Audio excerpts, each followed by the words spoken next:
ई कहानी के शुरुआत भइल बा निरहुआ रिक्शा वाला और रानी के प्रेम कहानी से।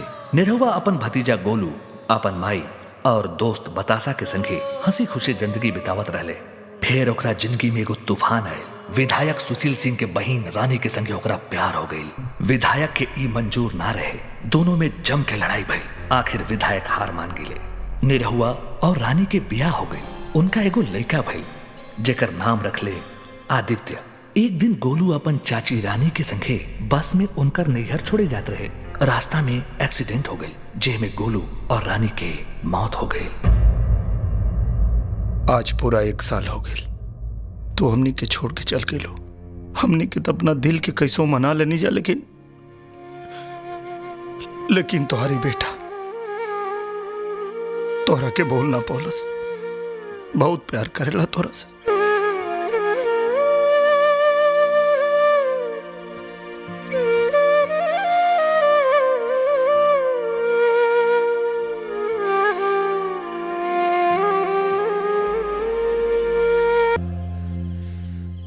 नहीं पागल, रोए के ना। निरव तो से कुछ बात करे के रहे। आवा। बोले विधायक जी। हमार बहन के बड़ इच्छा रहे कि हमारी भगना सरकारी स्कूल में ना कोनो बड़ अंग्रेजी मीडियम स्कूल में पढ़े, लेकिन डरन तो से ही बात ना का पुलिस कहीं कि तू बड़ा स्वाभिमानी बड़ा, कहीं तो बुरा ना लग जाए। बहुत अच्छा कहनी विधायक जी, जो उनका मन के बात बता देनी। हम उनकर इच्छा पूरा करब। पढ़ाई अपना बेटा के इंग्लिश मीडियम स्कूल में।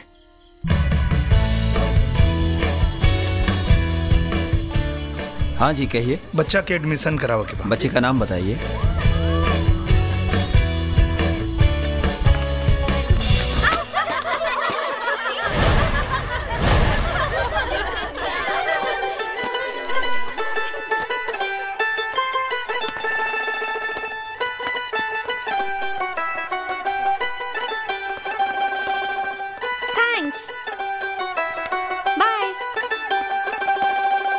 So, my dear student, yesterday we have learnt about Kalinga, okay? Yes, ma'am. Yes, you. Stand up. Now, tell me, why did Ashoka attack on Kalinga? जी। Huh? Where did you study before? जी। इससे पहले कहाँ पढ़ते थे? जी सरकारी school में। तुम्हारे पापा क्या करते हैं? जी रिक्शा चलावेले। रिक्शा चलाने वालों के बच्चे भी यहाँ आकर पढ़ने लगे हैं। Go back and sit. जी। I said पीछे जाओ इडियट और बैठो।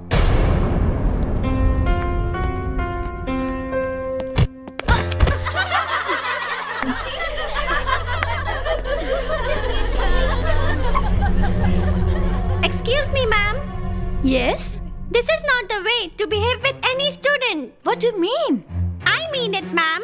Your job is to teach student properly, not to treat them badly. बहुत बदतमीज लड़की हो। क्या नाम है तुम्हारे पापा का? ठाकुर वीरेंद्र प्रताप सिंह।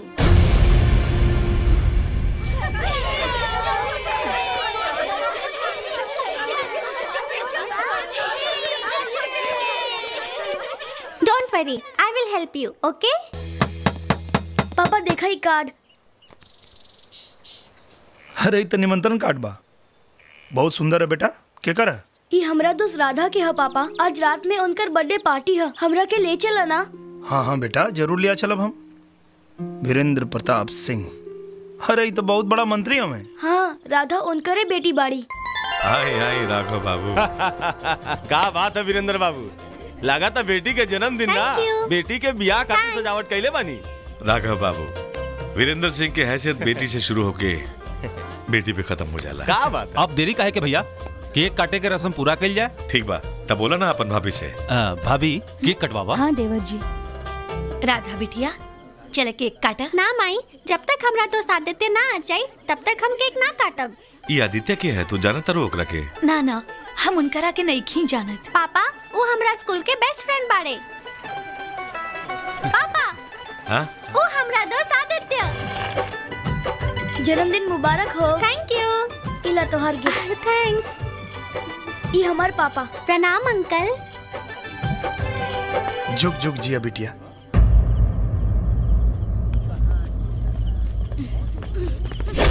भैया ये का बदतमीजी है। तू हमार बहन होके ये 2 कौड़ी के रिक्शा वाला के बेटा से दोस्ती करेलू, शर्म ना आवेला तोके? बेटा कैलाश, एक गलत बात बा। दोस्ती आदमी के औकात ना जज्बात देख के कही जाला। चला माफी मांगा। हम एकरा से माफी मांगब, एकरा लात मार के भगा दे। देख हाथ लगाइबे ना तो ठीक ना होई। अब ले तो लइका कुल आपस में निपटत रहे हैं। अगर तोहनी में से कोनो हमरा बेटा के हाथ लगोलस ना तो एक एक जने के इज्जत तोड़ दे। लाखन तनिक अपन दिमाग के ठंडा करी, काहे कि ई एगो रिक्शा वाला हाथ का भइल, हाँ तो अपन मेहमाने ना। बुरा मत मानिया, काहे कि वो कोनो छोट मोट आदमी के बेटा ना है, मंत्री के बेटा। खानदानी असर तो होकबे करी। आई 1 मिनट। ए गजेंद्र। हाँ भैया। ये कालीन कितना के बाहो? 20 लाख के हाँ भैया। सुन ले ला, 20 लाख के कालीन है, तनी देख के चली। हाँ उ कहा कि तू गड्ढा गुड्ढी में रिक्शा चलावे वाला ऐसा चिकन कालीन पर चले के आदत ना है ना, फिसल जाइबा। और एक बात है, पार्टी में आइला तब बिना खैले ना जइहा। एक एक देखा मोनजिनीस के हा, कबो जिंदगी में खाए के तो ना मिलल हुई। ई केक से तहार पेट ना भरी तब हो जा और हा। आवा ए सब ढक्कन खोल के दिखावा। जी साहब। ई देखा इलाहाबाद के गुलाब जामुन, ई कलकत्ता के रसगुल्ला। भाई एक बात माने के पड़ी तू गरीब लोगन के, साला पार्टी वार्टी में जाला लोग तो ऐसा जमा के खाला जैसे कबो खाए के मिलले ना होके। और हाँ, पार्टी खत्म होके तक रुकल रहिया। जूठा बर्तन भी तो उठावे के बा है? मंत्री, हमार रिक्शा देख के बड़ा आसानी से तू हमारे औकात के पता लगा लेला, लेकिन तोहके का लगा था तोहार औकात दुनिया से छुपल बा। आज से 20 साल पहले बनारस के रोड पे ठेला पे केला बेचत रहला तू, याद बा? गली गली चिल्लात रहला, केला ले लो केला।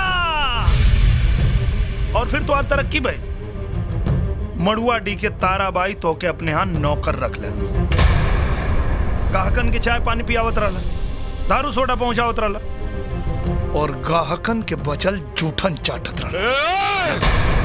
इनका तरक्की के कहानी एजे खत्म ना भइल। ई वही ताराबाई के कोठा पे टॉप के दलाल बन गए तो। और दलाली गिरी करत करत आज ही मंत्री बन गए बा। तब पैसा के गर्मी दिखावा था।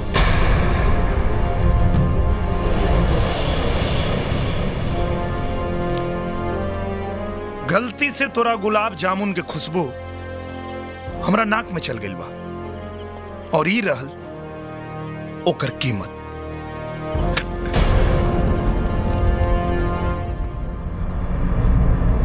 चल बेटा। आदित्य सर, तू कौड़ी के रिक्शा वाला सबके सामने तुम्हारी बेइज्जती करके चल गई और तू चुपचाप पड़ा। सरेआम कैलस यही से चुप पानी।